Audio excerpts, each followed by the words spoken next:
Hello everyone, my name is Baker da Silva, and today I'd like to talk to you about the education merits of video games. The private sector and government institutions have used video game technology to simulate real life situations with intention of better preparing its workforce. For an extensive period of time, this type of technology was not accessible to the average person because of its high cost. Because of the tremendous success this method has in forming and qualifying individuals to join the various levels of the workforce, the private sector and the government partner to lower the cost of technology so it will be at the reach of everyone. Digital games are becoming a more regular part of the classroom. According to the nearly 700 teachers who responded in the survey, 55% of those teachers they use video game technology in the classroom at least once a week, another quarter at least once a month. Now, this chart shows us that 55% of the teachers are using video games as a form of support material on a weekly basis. This new method of teaching was a strategy to help students to increase attention span. But why does that work so well? Well, it works so well because video games are appealing to children and teenagers. It puts them in an environment where it's interesting to them to learn. It is a well known fact that individuals learn at different paces, thus making sense this adaptation to increase the students' performance.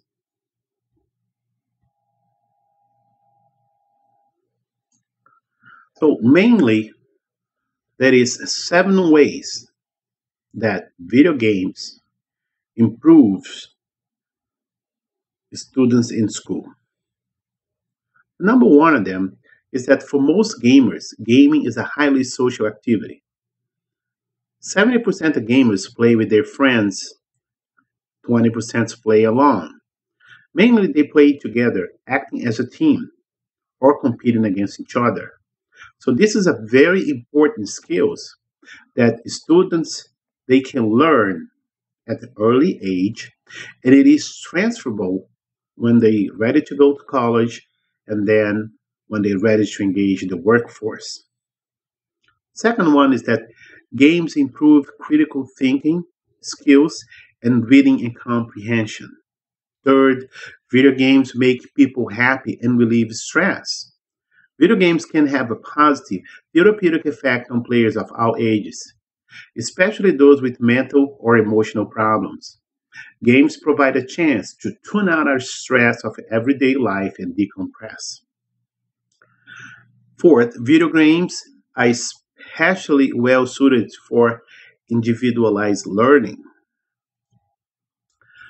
Now, as we mentioned before, every student has different needs.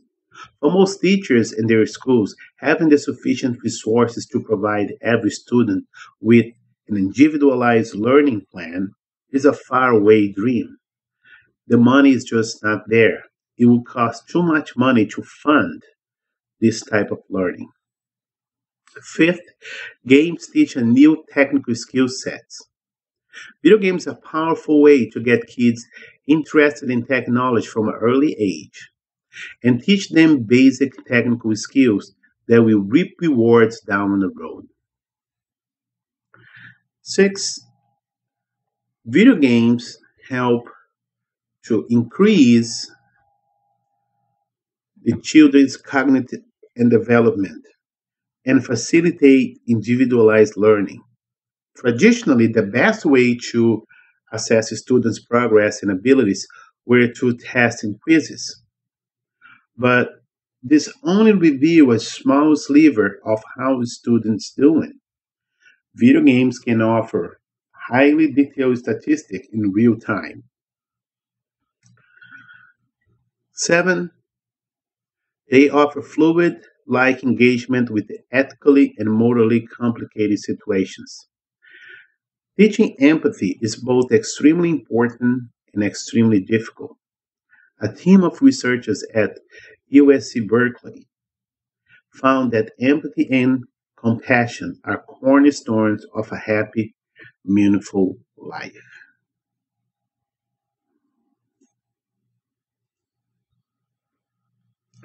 The challenge ahead it is to make our classrooms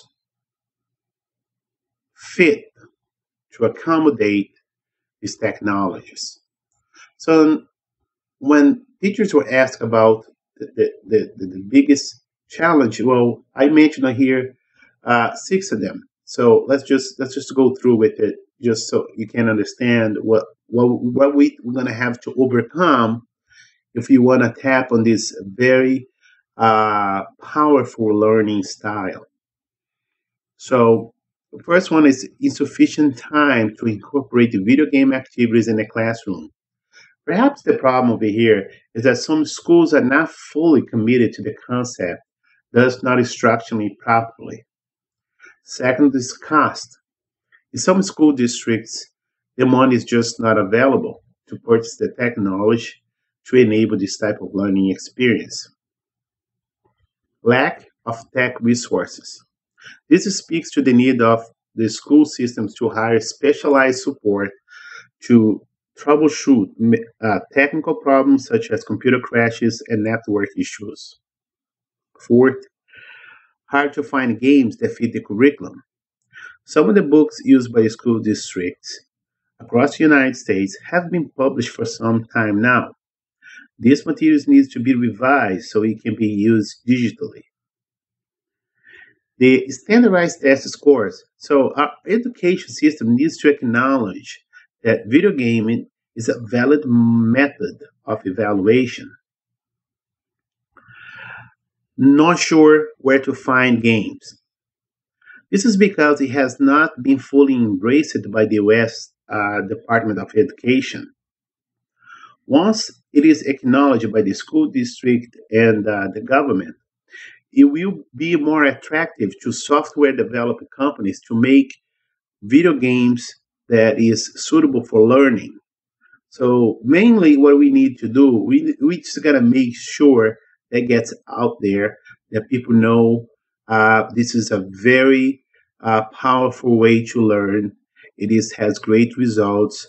So more companies will invest money in developing these games. Now, the most important thing now is that how do we overcome all these barriers? Well, in order to overcome all the challenges highlighted in the last slide, we need to bring to the attention of the school board the necessity of investing and establishing cooperation with private sector to obtain resources.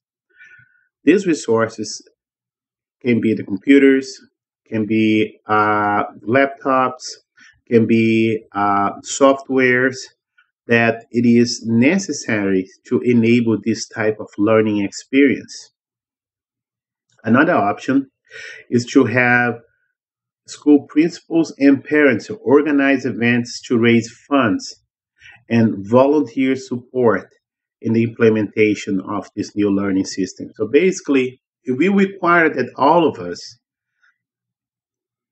to come together to raise the funds to donate some of our time in going to school, installing these devices so it can be implemented in the school. So this will take a lot of the financial stress and burden that this new learning experience has.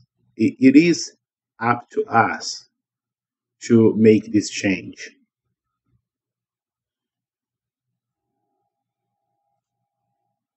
Now, I know I'm asking a lot of you guys, and we're talking about donating time and perhaps some money, but I want all of you just to imagine the possibilities.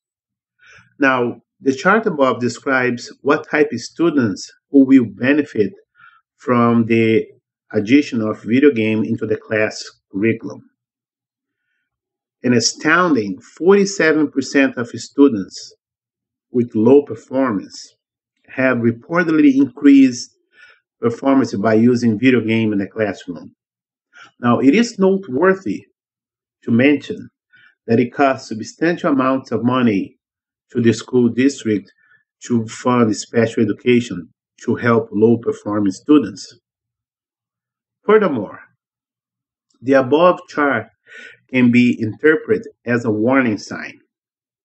The school not incorporating video game into their methods of teaching are not helping low performing students. The consequences of ignoring the results before you will cause students to have frustrating learning experience in learning the necessary skills to interact with society and become a productive individual. If we make the decision today to support the addition of video game technology in the classroom, it will it will help to rank our school among the nation's best school districts. The possibilities are endless.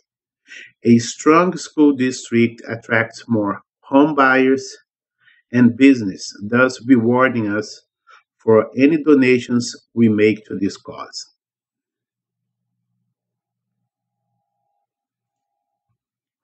Now it's time to take action. Now, how can you help? Well, there's several ways you can help. You can help us to make this dream to happen. You can write letters to your school district to become familiar if they use video game technology in the classroom. You can donate equipment such as desktop computers, laptops, and tablets. You can organize events to educate parents about the benefits of using digital technology to increase student performance. Participate in fundraisers and alternative as an alternative of funding. You can be sure that anytime and resource you donate to this cause will bring you joy and potentially make our school district one of the best of the nations. On behalf of all students all over this county, I'd like to thank you for your time. I hope you enjoyed this presentation and I am available for questions if there is any.